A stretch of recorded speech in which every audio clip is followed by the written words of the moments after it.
je vais partager avec vous cette expérience cette aventure, ou ces aventures que j'ai eues en Afrique, qui sont très riches et très intéressantes.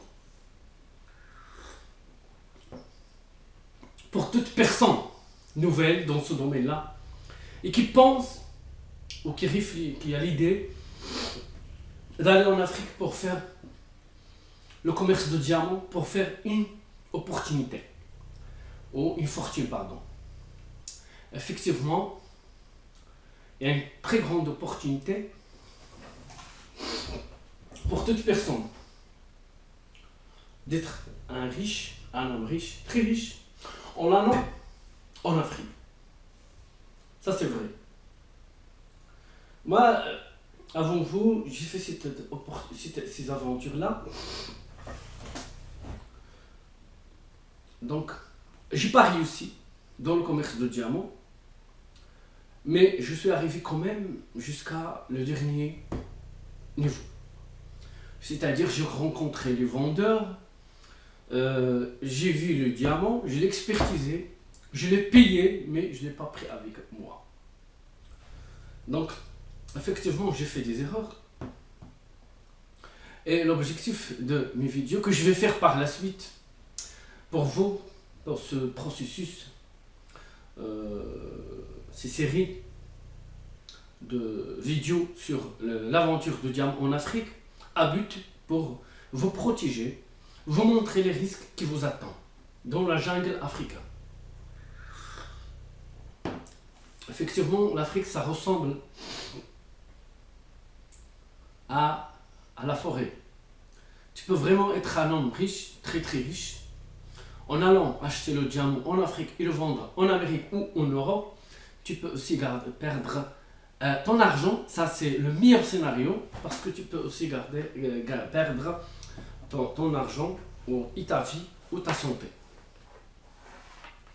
Donc pour la santé, c'est pas compliqué. Vous pouvez vous renseigner chez les spécialistes pour les précautions qu'il faut prendre en allant en Afrique.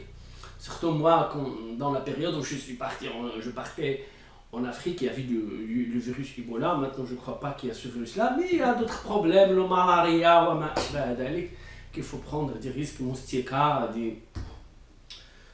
Bon.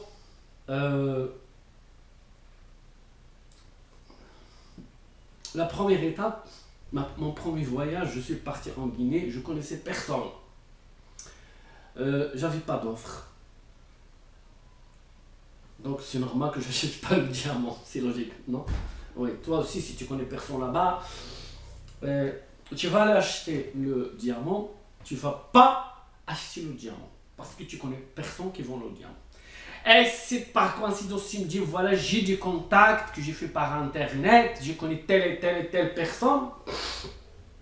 Je te dis, tu ne connais pas des gens qui vendent le diamant. Quand tu connais les gens sur internet, tu ne connais pas des gens.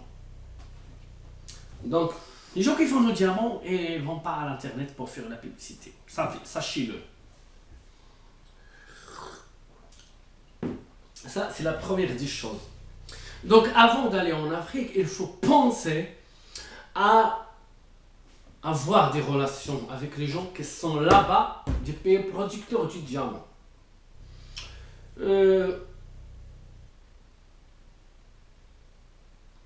Ça, je ne peux pas te dire comment, c'est à toi de le faire. Que ce soit en visitant la ville ou le pays comme un touriste, mais il faut aller à haut niveau. C'est-à-dire vous rencontrez les gens qui sont en politique, c'est pas les gens de haute gamme. Même si tu peux rencontrer le président, c'est bien. C'est des gens corrompus qui veulent de l'argent. Tu peux rencontrer très facilement le président quand il y a de l'argent. Tu vas dans les restaurants de luxe, les hôtels haute gamme et tout ça. C'est pas compliqué. Essayez de rencontrer les expats de ce pays-là. Il n'existe pas d'autant de d'autres pays, c'est mieux que de rencontrer l'Afrique, les Africains. Je ne dis pas que si tu rencontres un expat ou un citoyen de ton pays, que tu es à l'abri de toute attaque et de problèmes et arnaques et tout ça, je ne dis pas ça, mais je dis quand même, il faut se renseigner et aller doucement jusqu'à ce que tu arrives à avoir des relations fières. C'est ça le plus important pour aller acheter le diamant en Afrique. C'est pas le diamant qui est difficile ou l'argent qu'on n'a pas. Hein? Non, c'est pas ça. Mais si tu as tout ça, il faut avoir ces relations-là pour acheter le diamant. Après, dans mes prochains vidéos, je vais vous développer mes aventures.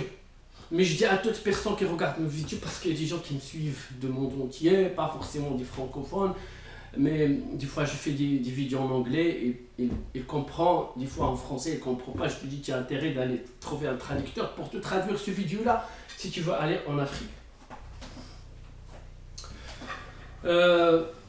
Alors, la première étape, c'est faire des relations. Deuxième étape, c'est que il ne faut jamais faire confiance.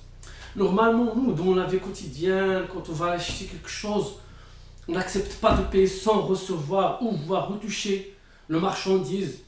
Tandis qu'en Afrique, on fait confiance. Ça, c'est le plus grand erreur qu'on fait là-bas. C'est qu'on fait confiance parfois parce qu'on n'a pas, on n'a pas le choix. On n'a pas le choix. Tu vas dans un autre pays que tu connais personne. On connaît personne même pour parler, pour consulter, tu es tout seul dans un pays, alors tu es obligé de faire confiance de personnes que tu vas rencontrer la première fois, et ça peut être le plus arnaque sur la terre, et puis tu es foutu. Tu perds tout. Le fait de voyager en Afrique pour acheter le diamant, revenir le vendre en Europe, ça peut te rendre un milliardaire, tu sais ça. Mais pourquoi les gens ne le font pas? Parce qu'il y a beaucoup de risques. Justement parce qu'il y a ce risque-là, qu'il y a peu de gens qui sont prêts à perdre ce risque-là, à faire ce risque-là qui peut leur faire perdre beaucoup de choses pour être riche. Mais si toi, si tu es un homme, un vrai homme, tu dois avoir confiance en toi et tu ne dois pas avoir peur. Qu'il soit comme ce mec-là. Oui, oui. Juste ce que je dis, je ne vous demande pas d'avoir peur, mais il faut savoir, il faut comprendre le risque, il faut prendre des précautions, c'est tout. Il y a une différence de ne pas, d'avoir peur et ne pas faire l'affaire et d'être courageux, mais quand même, ça ne veut pas dire aller n'importe comment et n'importe où et ainsi de suite. Alors, je dis que bien, moi j'ai pas réussi à faire une fortune en diamant. Alhamdoulilah, je suis bien dans ma vie, je ne manque de rien. Je suis revenu à mon pays, je suis très content d'être dans ce pays. Et alors, parce que j'étais kidnappé une fois, et dans ce moment-là, si ça vous arrive, vous allez comprendre combien c'est très bien d'être dans son pays, tu vas être très content dans ton pays sans être riche. Ma priorité maintenant dans la vie, c'est pas d'être riche ou d'avoir de l'argent. Vous savez, dans la vie, les priorités changent. Et des fois que notre priorité c'est d'être riche, des fois c'est d'être heureux, des fois c'est d'être en famille, des fois c'est d'être en religion. Les priorités de la vie changent selon l'âge et selon l'expérience et selon beaucoup de choses. Vous allez comprendre ça avec le temps et tout ça. Je ne dis pas que je suis contre, mais c'est pas ma priorité. Maintenant, j'aime bien le diamant. Je passe beaucoup de temps à étudier les pierres, à étudier le diamant, à améliorer mes connaissances dans la gémologie, la science des pierres précieuses, un peu en français, mais surtout en anglais où j'étudie. Alors c'est pour ça, j'apprends et j'essaye de partager ce que j'ai appris avec vous, avec une bonne foi. J'ai toujours partagé mes connaissances, mes aventures, mes sciences de diamant, les toutes dernières théories je vous le donne. Si jamais un jour, je suis sûr que si jamais un jour l'un de vous devient riche, il va venir chez moi, il va me dire, il va me donner 10% de ce qu'il gagne, il va me dire c'est grâce à vos conseils sur Rachid Habachou que je suis arrivé à devenir riche. Je suis sûr de ça. Parce qu'il y a des gens qui sont comme ça dans la vie, qui n'oublient jamais les gens qui les ont aidés. J'aime bien être votre professeur de gémologie et aussi mon expérience d'achat de diamants en Afrique est une expérience très très très riche et personne ne peut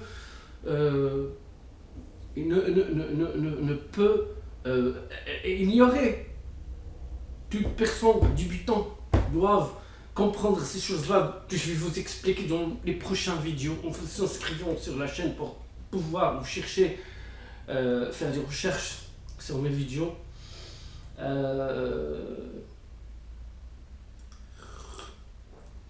Pour comprendre tous les détails, tous les conseils, tous les conseils que je donne sont importants de A à Z. Je vais vous parler sur beaucoup de choses. Comment j'étais arnaqué, comment j'ai rencontré le mec, comment je lui donnais l'argent sans même voir la pierre et tout ça. Mais après même quand on m'a ramené des pierres que j'ai expertisées, j'ai des vidéos que je peux vous montrer. Vous voyez, c'était moi, c'est le diamant, j'ai donné l'argent. Il fallait prendre la pierre avec moi, il fallait changer l'hôtel. Toutes ces choses-là sont importantes. Il faut avoir le haut niveau, le top haut niveau de sécurité, de précaution quand vous allez partir en Afrique. C'est l'endroit le plus risqué dans le monde. Et surtout quand tu viens un homme blanc et avec de l'argent, même si tu n'as pas de l'argent, tu es un pauvre, tu as prêté 10 000 euros, je ne sais pas, ils vont dire voilà, c'est un homme blanc, il a beaucoup d'argent. Donc, si tu peux vraiment avoir un ami ou 10 amis là-bas sans qu'ils pensent que tu as de l'argent ou que tu vas acheter le diamant, ça sera une bonne chose. C'est surtout d'avoir des amis là-bas qui sont fidèles et qui sont sérieux. On se rencontre dans une prochaine vidéo. Ciao, à bientôt.